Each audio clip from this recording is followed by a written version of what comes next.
Hello, welcome to another geography podcast with myself, Mr. Baxter. And me, Mr. Allsopp. Right, so just before we start, a few people have said, all of my 23 subscribers have said, we lack a bit of conversation in our podcast. It's sort of me talking or yours, you talking. That's because you talk too much. Well, it is, so let's just get it out of the way now. You had a nice day? It's been alright. Anyway, that's enough of the conversation. How many subscribers have you got on your channel at the moment? Don't know. Have you got more than 23? No.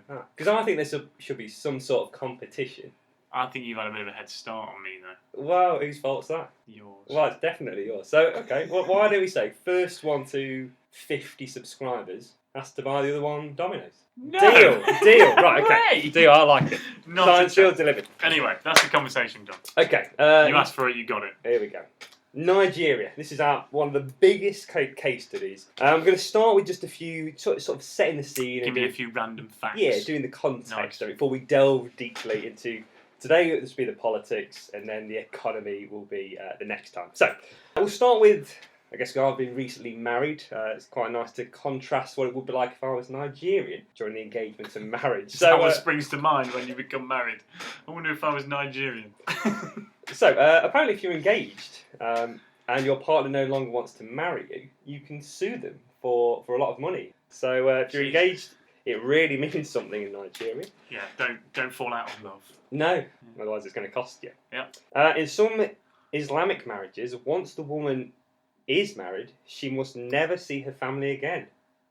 Which is a bit Really? much, isn't it? Yeah, I'm not quite sure on why that would be a law, but apparently it is. Okay, Parts fair of enough. Nigeria. Right. Okay, you've got an animal in Nigeria that's only found there, plus Cameroon, and it's called the drill monkey. Does it drill? Well, I was going to suggest where its name comes from. Does it drill holes in trees? No, I don't think I'm allowed to say where its name comes from. Oh. Mm. Anyway. Yeah. Well, it looks like the mandrill. That...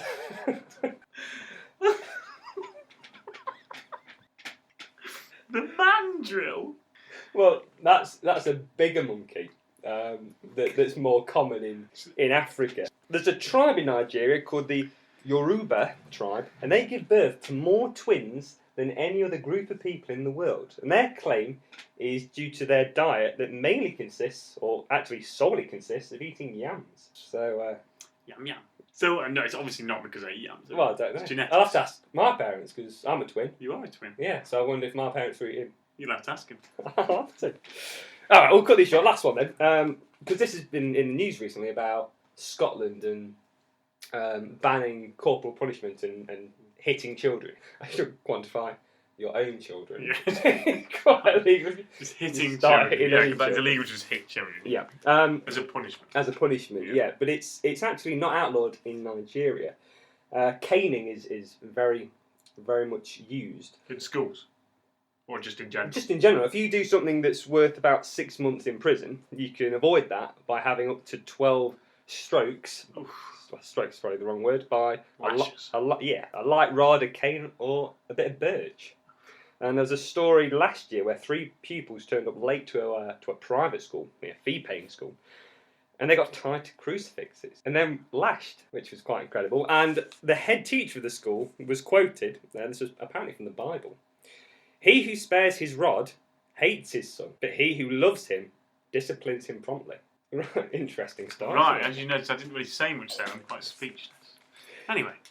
So, on to the politics. The political background to Nigeria, and particularly with its links to Britain, had been going on for hundreds of years. And I guess this is quite useful because for once you might know something. The slave trade. For once I might know something. Yes. Oh, thank you for reaffirming Yes. that. So, slave trade, around 1700s. Yeah. European countries, Britain obviously culpable, Very much took so. a lot of people from West Africa, and apparently at its height we're talking about 20 to 30,000 people a year, taking them out of that country and selling them as slaves. Correct. And Britain was roughly on about 1,000 or 2,000 people from Lagos in Nigeria, Nigeria's biggest city and on the coast, so it's easy to transfer them. But do you know who the biggest culprits were for capturing, abducting people from West Africa and taking them to boats to be shipped off? Well, I hope it's not us. But you're going to tell me it's another country? It's not. Right, who is it? It was their own countrymen. Really? So rival tribes would capture people from different tribes. Yeah. Capture them, kidnap them, and sell them to the British. Right. To be shipped off. So this headline figure of the Brits were doing it. They were aided by... Aided, yeah. In exchange, often not for money, because money was obviously useless to them, but for weapons, guns, things like that. Right, well, if we fast forward a little bit, around what's called the Niger Delta, you've got a big river in Nigeria called Niger. And the delta, where the river meets the sea, there were lots of trading opportunities there, for obvious reasons. Yeah. There was French companies, there were German companies, British ones, they were all sort of sniffing around the delta. Trading crops like, cash crops like cacao, peanuts, etc. Now there was a guy called Sir George Dashwood Goldie Taubman. With a name like that, I probably should remember it if I You knew him, but I don't know him. So I wonder if he's just called Goldie for short. Maybe. Well, he recognised, he came over from Britain and recognised that the British firms were already there. So why don't we just combine our power, our influence in the area? So why don't we just have one company? And the East India Company. This is what they decided to do, and this was called the Royal Niger Company, and it grew really big. And eventually, they managed to force out the French companies and the Germans to have a real British stronghold. Like a monopoly, essentially. Yeah, in essence, yeah. And they grew that fast that eventually they had their own military to protect the trade routes and their interests. Now, Nigeria at the time, I guess similar to what it is now, had loads and loads of different tribes and groups, around about 300. Now, these groups were fighting for years before the Brits were there, about territory, about power. So this Sir George Goldie, he sort of He's not going to solve the problem, is he, though, surely? Well, he thought there's an opportunity here, so he rocks up. He says to all these tribes, who probably couldn't speak too much English at this point, why don't you sign this declaration?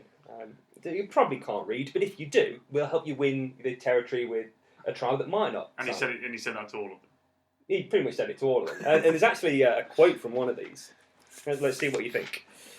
This is what all the tribes had to sign. We, the chiefs, with the view to the bettering of our country and people, do to this day give to the Royal Niger Company forever the whole of our territory. We give you power to mine, to farm and build in any proportion of our territory. We also understand that we shall not have intercourse with any strangers or foreigners except through said Royal Niger Company. What do you think to that? I think that's basically selling their soul. Selling much more than the land, weren't they? Yeah. So they signed that, and then before long, this company owned it all. And then in 1900, it got sold to the Crown. This company had so much power in Nigeria, the Crown said, well, we'll buy it off you, and therefore we then claim Nigeria as a country. In 1900, this company was worth £1 million. So I don't quite know what that would be in today's money, but surely back then, it's a serious amount of cash. Hundreds of millions. Yeah, it was a silly amount. Right, okay, so we'll fast forward it then. So the Brits then divided the country into a few different parts, about 3 regions roughly. And they brought along their culture, their language, their religion, currency, etc. and developed some parts, where there was an interest or where they had lots of people or lots of resources, they're going to develop those parts. So this is the bit part where British people say, yeah, we did loads to develop the world. This is why we're so great. The Empire, Rule Britannia and all that. Yeah. But there are other parts that just got left behind. And this is where the sort of conflict, even today, comes about because of this, 60 years of development in some parts, but not others, and the frustration that brings. So Nigeria eventually got its independence back from us in 1960. The Brits then decided to put Nigerians in charge, who were part of the areas that they developed in the first place. So you imagine being of a poor part of Nigeria, you've seen the British rule for years and years, eventually they've gone, you think, finally, we can have a bit of say and power in our politics, and they don't get any.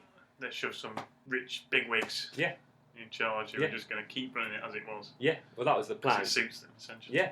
So what followed, I guess, understandably, is this massive civil war. There was, assassinations on the president, every tribe and group were blaming each other. We ended up this war, and then military dictatorships took over until about 1998. And at that point, we've had a bit more of a stable sort of democracy from then. Now, you've got this extremist organisation called Boko Haram. who are from the parts of Nigeria that have not been developed, and they're frustrated to say, well, our laws have changed, our language, our culture has been completely changed. We're not having this. We want to set our own laws. We want to maybe be dependent. So since 2002, about 20,000 people have been killed, which is an awful lot for by that group. By this group, yeah, in Nigeria. For what we actually know for certain. 2014, they kidnapped about 300 schoolgirls. Now, I know. Some of them have been returned, some of them not. Disappeared. Yeah. Why do you think they did schoolgirls? I don't know. It's more of a shock factor. Potentially a reason, yeah. They were very anti-female education. Right. Oh, because yeah. this wasn't Makes something that was sense, done before. So this was sort of their sort of political statement. Makes sense. Okay, right. That is the politics in a nutshell of Nigeria, from the slave trade up to pretty much today. Very good. Right, more subscribers for me. Can't wait for the pizza.